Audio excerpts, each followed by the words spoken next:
um, the duty recovery, as I mentioned earlier. It would also have the financial compliance aspect of the accounts receivable ledger, ARL, because at the end of month, you need to set out these statements to customs. So it has to be compliant and audited well. So that reporting aspect of from the financial side, that is one. And then you have different subsets of within the customs, wherein you can have a custom self-clearance, or wherein you can have release on minimum documentations. So those kind of subsets that covers the whole import workflow. So those are the part of the product from the import side of the solution. And then there's a whole set of other game of brokerage, which assists all the carriers, freight forwarders. Then you have the excise part. Okay, yep. So I did not touch on the excise side. That is one complex solution altogether. There's a big giant in Canada that relies on e-custom solution, specifically because they provide that level of support and that level of reporting. So yes, those kind of advantages they have.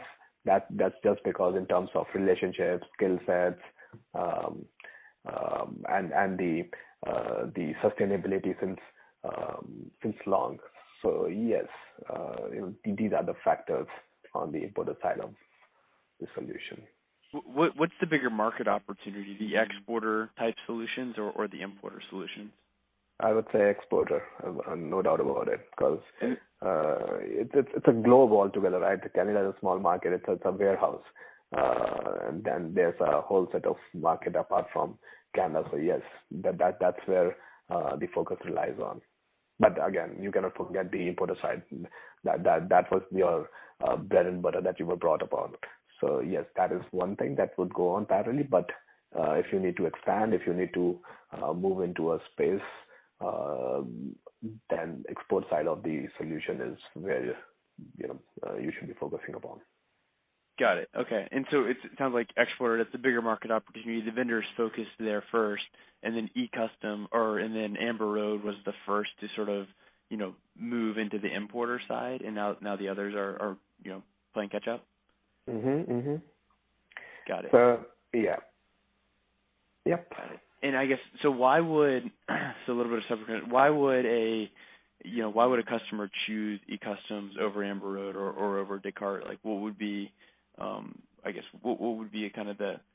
I believe I already answered that question. I mean, that's given lots of differentiating factors with what e-customs have, what their focus points are. So probably those are the reason that customer would want to focus upon e-customs.